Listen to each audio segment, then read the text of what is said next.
I'm Janice, President of the Cold Creek Spinners and Fibre Arts Group, and this is the first of a series showcasing the skills of our various members. Today we're showcasing Ingrid, who's demonstrating the Great Wheel and the Chakra Wheel.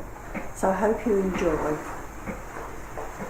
Just give us a bit of information about how old the wheel is and how it started off and exactly what it was used for. Well, this is called the Great Wheel, or the Walking Wheel. Yes. Or the Muckle Wheel in Scotland. Right. Been used for centuries, probably 10,000 years this method. Right. Off the end of a spindle. Right. And then, looking at it, you have to spin the wool, put extra twist in, and then stop, go sitting wind on into another wheel, but once you get this, and then start again. Right. Leonardo da Vinci in early 1540s looked at it, because the amount of yarn was increasing yearly because of the population growth and needed it to weave the fabric. Right. He said it was inefficient because you've got to stop, wind on and start again. So there are drawings amongst his sketches. Right.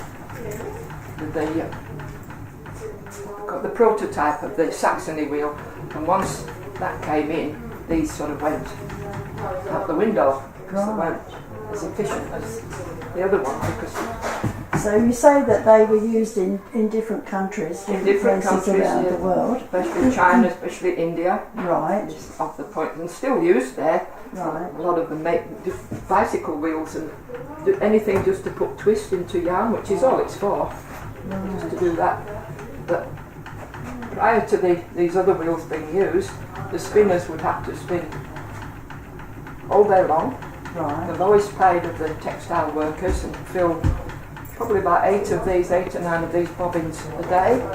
And the weaver would come at night and pick them up, take them, and back again tomorrow, just do this all day long, every day. So it wasn't romantic like it is now. No. The children were put in at about 3 or 4 years old. As soon as they could reach the wheel, they would have to turn it so you could get further and further and further out. Do as fine as you can. And how did you become interested in doing this? Well, I've always been interested in spinning, and when the 72 gentleman who owned this wheel, who belonged to the guild, was deciding to sell it, he stipulated it had to go to somebody who was going to use it. And a friend, can you stop a minute and I'll find this silly end? Pause. The only thing you can draw back is their size now. Yes, that's right. People's homes, and you can't carry them around to go to spinning groups, which is what most spinners are doing now. Mm-hmm. That's very interesting. Can you explain to us, Ingrid, what actually this is and what you're doing? This is called a Chakra wheel, mainly used for cotton, but you can spin silk, cashmere, any short staple fibre. Right. Cotton is very, very short staple. It needs a lot of twist to hold it together. Right. Can you tell us where it originated? Probably India. Mahatma Gandhi had one, and he wanted all his politicians to have one and sit for an hour spinning every day, so they would know how the underclass would feel. Right. They all did a little bit every day. India could clothe itself. Right. But that's a quote. I'm not sure if it's accurate. Yeah. And does his? But this is a modern version of the wheel that he had, and apparently his Chakra wheel sold at auction sometime last year to a spinner for £110,000 because it'd been his. But they're just so easy to spin on. They look complicated, but they're not. You put the twist in first at the point, and then draft out.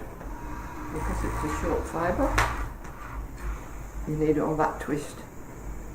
And how long would you say it would take someone to perfect that? Well, with practice, depending on their ability. Right. One afternoon. And I heard you say previously that no one could call themselves a spinner until they can do long draw. Do that. No, not really. Not a full spinner. You might be able to spin wool and spin on a wheel, but this really is, as with the big wheel, it's a different technique, but it's still spinning. Right. Very, very fine 60-stroke 2 silk, It spreads the cashmere and gives a nice light yarn.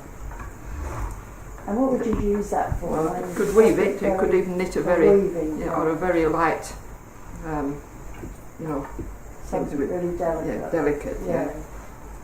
So you just draw it out. Put more twist in. See, it holds. A bit more. You can feel it when it stops. A bit like chewing gum. Right. When it stops, you can blow bubbles with it. Time to stop.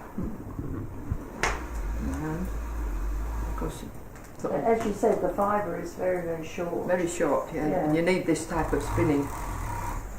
Is the best type to hold it all together, and the fastest. And I believe this is a special present that you bought yourself. I bought this myself, yeah. I did have an Indian chakra, but I sold that one. And this is made of cherry wood, made by Bosworth's in America. Oh right. I don't know. And they would be quite an expensive item? Well, it depends. You see, we had to rely on our Australian dollar not to be too high when I got it. Right. But yeah, you're looking at probably 500 now, I'd say. Right. So they're very easy to transport around. Very easy, yeah. Much easier than a wheel when you go into groups and things. And it's just nice to spin on. And it's quiet. You can sit with it on your knee and do it at night time. If you do, take it to bed.